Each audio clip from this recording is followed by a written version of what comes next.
नमस्कार किसान भाई बहनों, कृषि हेल्पलाइन में आपका स्वागत है। आज इस वीडियो के जरिए हम आपको बताएंगे घर पर मिट्टी के परीक्षण के 4 आसान तरीके। किसान भाइयों, आप ये तो जानते ही हैं कि मिट्टी अच्छी हो तो फसल अधिक हो सकती है। मिट्टी की कमियों को दूर करके फसल उगाई जाएगी तो अधिक फायदा होगा। सरकार ने मृदा परीक्षण के लिए सेंटर खोल दिए हैं। उसके लिए किसान भाइयों को अपने जरूरी काम छोड़कर सरकारी सेंटरों तक आने जाने की भाग दौड़ करनी पड़ती है। यदि यही मृदा परीक्षण का काम घर पर आसान तरीके से हो जाए तो फिर क्या ही कहने। आज हम आपके लिए वो 4 आसान तरीके लाए हैं जिनसे आप घर पर बैठकर अपनी मिट्टी यानी मृदा का परीक्षण कर सकते हैं। आइए फिर साझा करते हैं। प्रथम चरण, मृदा में पानी को सोखने की क्षमता, अम्लीय या खनिज तत्व की कमी या अधिकता की जानकारी मिल जाने से किसान भाई किसी भी प्रकार की अप्रिय स्थिति से बच सकते हैं। आमतौर पर 3 तरह की मिट्टी होती है: चिकनी मिट्टी, रेतीली मिट्टी और दोमट मिट्टी। चिकनी मिट्टी में पोषक तत्व अधिक होते हैं लेकिन इसमें पानी देर तक बना रहता है। रेतीली मिट्टी में पानी जल्दी से निकल जाता है लेकिन इसमें खनिज तत्व कम होते हैं और क्षारीय होती है। दोमट मिट्टी खेती के लिए सबसे अधिक उपजाऊ होती है।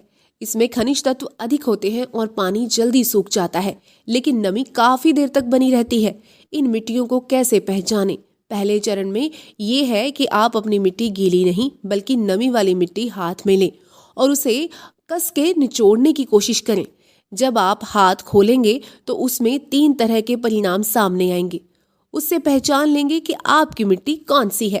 पहला परिणाम होगा कि जैसे ही आप हाथ खोलेंगे तो मिट्टी का ढेला बना नजर आएगा। उसे हल्के से प्रहार करेंगे तो वह बिखर जाएगी लेकिन महीन नहीं होगी, यानी छोटे छोटे ढेले बने नजर आएंगे। तो समझ जाइएगा कि आपकी मिट्टी दोमट मिट्टी है जो खेती के लिए सबसे उपयोगी होती है। दूसरा परिणाम ये होगा कि मिट्टी निचोड़ने के बाद हाथ खोलेंगे और मिट्टी के ढेले पर हल्का सा प्रहार करेंगे तो ये मिट्टी उस जगह से पिचक जाएगी, यानी टूटेगी नहीं। ऐसी स्थिति में किसान भाइयों को समझ जाना चाहिए कि उनकी मिट्टी चिकनी मिट्टी है। तीसरा परिणाम ये होगा कि हाथ खोलने के बाद जब मिट्टी के ढेले पर हल्का सा प्रहार करेंगे तो वह पूरी तरह से बिखर जाएगी, यानी रेत बन जाएगी। इस तरह से आपको मिट्टी का परीक्षण करने में आसानी होगी। इसके बाद आपको ये समझना चाहिए कि आपकी मिट्टी कैसी है। मिट्टी में यदि कमियां हैं तो उनका उपचार करके आप अपनी मनचाही फसल कैसे उगा सकते हैं। दूसरे चरण में आपको मिट्टी की जल निकासी की समस्या का परीक्षण करना बताया जा रहा है। खेती में जल निकासी का परीक्षण करना बहुत ही आवश्यक है। जल भराव से कई तरह की फसलों के पौधों की जड़ें सड़ जाती हैं और फसल नष्ट हो जाती है।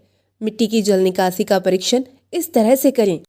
जो किसान भाई इस तरह का परीक्षण अपने खेत का करना चाहते हैं तो उन्हें वहां पर 6 इंच लंबा और 6 इंच चौड़ा 1 फुट गहरा गड्ढा खोदना होगा। इस गड्ढे में पानी भर दें। पहली बार इसका पानी अपने आप निकलने दें। एक बार गड्ढे का पानी निकल जाए तो उसमें दोबारा से पानी भर दें। इसके बाद उस गड्ढे पर नजर रखें तथा पानी डालने का टाइम नोट करना चाहिए।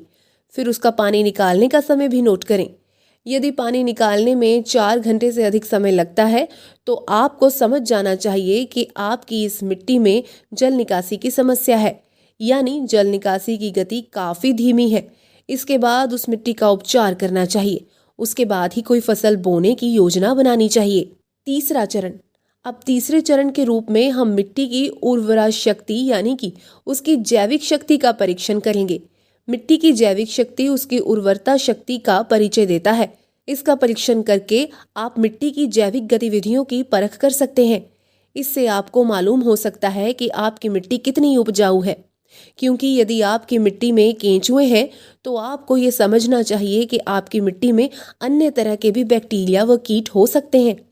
केंचुए और बैक्टीरिया तो आपकी खेती के लिए लाभकारी होते हैं और ये मिट्टी को स्वस्थ और उपजाऊ बनाने में मदद भी करते हैं, लेकिन रेगाणु कीट आपकी फसल को नुकसान भी पहुंचा सकते हैं।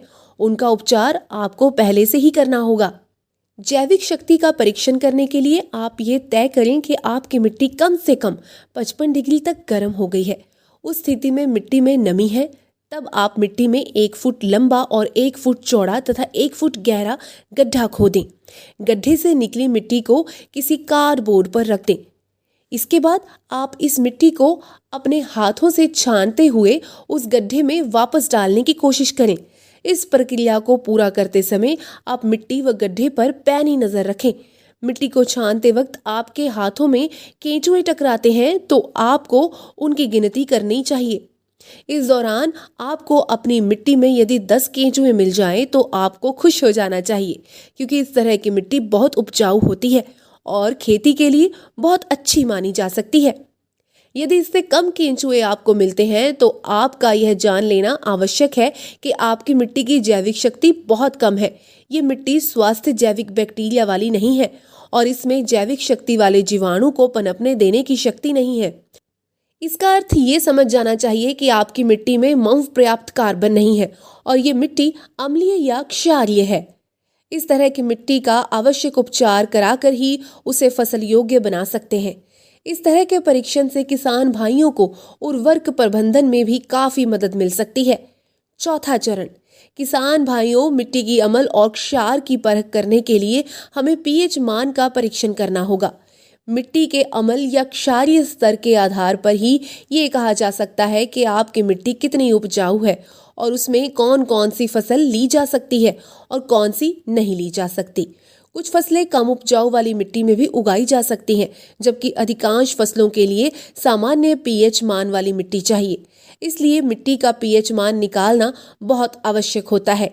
इसे दूसरे शब्दों में कहा जाए तो इस पीएच मान पर ही खेती का भाग्य टिका होता है। किसान भाइयों, आपकी मिट्टी के अम्लीय स्तर पर सारा कुछ निर्भर करता है कि आपके खेत में पौधे किस तरह से विकसित हो सकते हैं और कौन सी खेती की जा सकती है।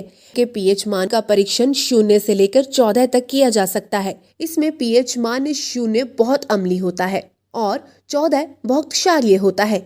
ये अम्लीय और क्षारीय दोनों एक शब्द नहीं है और दोनों के अर्थ बिल्कुल अलग अलग हैं। आइए अब जानते हैं कि अम्लीय और क्षारीय में क्या क्या अंतर है। अम्लीय मिट्टी क्या है? अम्लीय मिट्टी उसे माना जा सकता है जिसका पीएच मान 0 से लेकर 5 या फिर 6 तक होता है। इस मिट्टी में हाइड्रोक्साइड आयन की मात्रा कम हो जाती है। यदि इस तरह के घोल के स्वाद की बात की जाए तो इसका स्वाद खट्टा होता है। पीएच का मान जितना कम होता है उतनी ही वह मिट्टी अम्लीय अधिक होती है। इस तरह की मिट्टी में जैविक उर्वरा शक्ति नहीं होती। क्षारीय मिट्टी क्या होती है? क्षारीय मिट्टी वह होती है जिसका पीएच मान 8 से 14 तक का हो। इस तरह की मिट्टी में हाइड्रोक्साइड आयन की मात्रा ज्यादा होती है। यदि हम इस तरह के घोल की बात करें तो परीक्षण में इसका स्वाद कसैला सा होता है और इसका लिटमस टेस्ट का रंग नीला होता है। अधिक क्षारीय मिट्टी में फसल व मिट्टी को स्वस्थ बनाने वाले बैक्टीरिया नहीं होते। अच्छी खेती के लिए पीएच मान 6 से 7 के बीच सबसे अच्छा मान माना जाता है। मिट्टी का पीएच मान 5 से कम या फिर 8 से अधिक होता है, इस मिट्टी की फसल अच्छी नहीं हो सकती। किसान भाइयों, इसके लिए प्रत्येक उद्यान केंद्र में पीएच परीक्षण किट आसानी से मिल जाती है। ये किट काफी अच्छे टेस्टिंग का परिणाम देती है। इससे आप अपनी मिट्टी के पीएच मान को आसानी से जांच सकते हैं। यदि आपकी मिट्टी का पीएच मान 6 से 7 के बीच में है तो आपको कोई समस्या नहीं है और इससे कम या अधिक होने पर आपको सहकारी सेवा केंद्रों या फिर जिला कृषि केंद्रों में संपर्क करना होगा। वो आपकी मिट्टी को परीक्षण के लिए लैब में भेजेंगे और जांच रिपोर्ट में आपको सारी बातें बताई जाएंगी। जो कमियां होंगी उनके उपचार के बारे में भी बताया जाएगा। इस तरह से आप अपनी मिट्टी का सुधार करके अपनी मनचाही फसल ले सकते हैं। आज की वीडियो में बस इतना ही। दीजिए इजाजत। नमस्कार।